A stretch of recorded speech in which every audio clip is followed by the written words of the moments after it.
Hey everyone, John Naylor from Deja.vu Travel Magazine, and today we're looking at the BYD Seal. Now how about this standard model that I've rented for a week here in Shanghai? Look, the design is definitely something cool and modern. It's got some great design cues, but the design can be best summed up as, well, nothing special.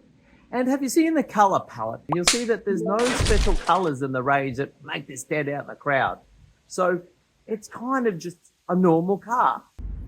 Now, to be fair, it's not been long that the China car industry was producing terrible combustion engine vehicles. Now the worm has turned, hasn't it? Because China's now leading the world in terms of EV technology, unquestionably, and led by BYD as their desire to build at affordable prices and ship them as far and wide as tariffs will let them. But perhaps that's the idea. While the pundits have the Seal as some sort of Tesla Model 3 rival, the Seal looks like a normal car, a Toyota Camry, a taxi, a cheeseburger for the masses. I've driven a range of EVs now, and if you watch the end, I'm going to compare this vehicle to the likes of the Xiaomi, the Tesla, the Xpeng, and others, and let you know how I think this car rates alongside all the other EVs. So at the time of recording, the price of a BYD Seal was going seriously south of the price of a comparatively Tesla Model 3. And that's a good thing. But what's more, they're now hunting the Toyota Camry territory, and that opens up a whole new world of opportunity. What's more, that we know that BYD are doing amazing things in terms of the ways that they're building vehicles at scale and cheaply. So those margins that we hear that they enjoy, they can continue to bank all that money, or they can offer their vehicles a whole lot cheaper. And I bet you they're going to.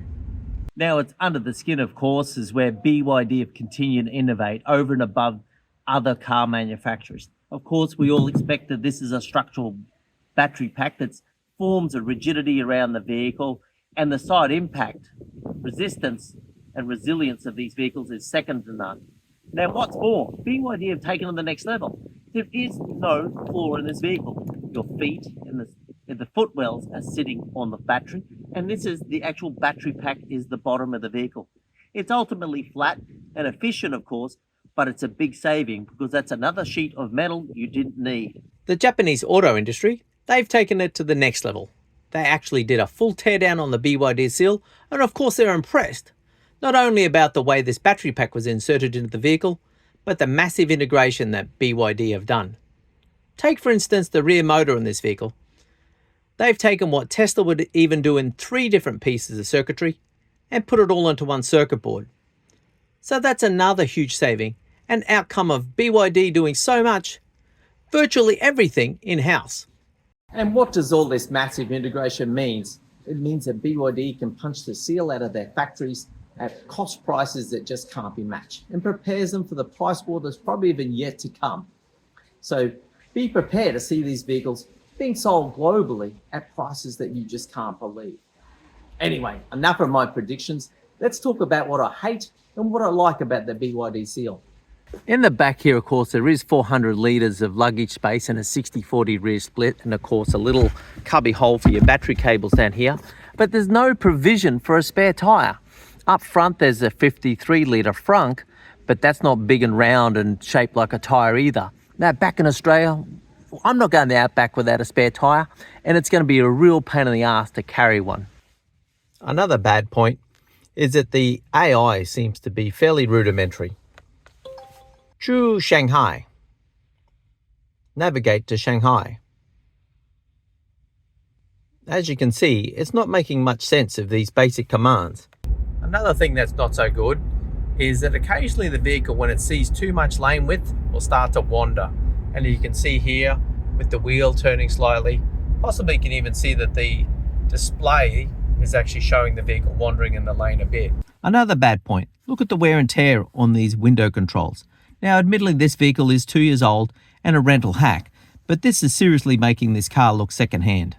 The interior is stylish, but the wear and tear. Take a look at the seat base here for the driver. It's seen a lot of bumps, but it's definitely looking secondhand in the bolster here and the seat base. It's definitely aging, and this is just after 2 years. Maybe it's the age of this vehicle, but I'm not seeing another great feature, and that's the inclusion of iPhone and Android connectivity. But despite every choice in the menu here, I can't find it anywhere, but this is a 2022 vehicle, so maybe it's not a feature in this one. So how about some good points? First things first, everybody's trying to innovate and make a better door handle, and BYD have done that. Look how simple these are. They recess into the vehicle, and there's nothing difficult about operating them. And when you lock them up, of course, they disappear into the vehicle and recess nicely. And you've also got this button here that unlocks the vehicle if you've got your key fob nearby. So something else to like is the range of dashboard displays. We can go for this one, or with the flick of a menu, we can option this one instead. And wait, it gets better. We can also press this button here, which will actually change the nature of the display on the dashboard. So you get some heads up navigation on the dashboard, or a minimalized display with the navigation in the center. Another really good feature is the 360-degree cameras. We've grown accustomed to these, of course, but it's really well done and quite responsive here in the vehicle. And you've got a whole range of displays that you can choose from. You can even do this transparent vehicle here, or look at the left side or the right side. There's a lot of choices about what you can do with your reversing cameras and 360-degree cameras, despite there only being 5 of them. At the time of recording, another great feature is the 6 years, 150,000 kilometer vehicle warranty. But they could do a better than 160,000 kilometers warranty on that battery, couldn't they?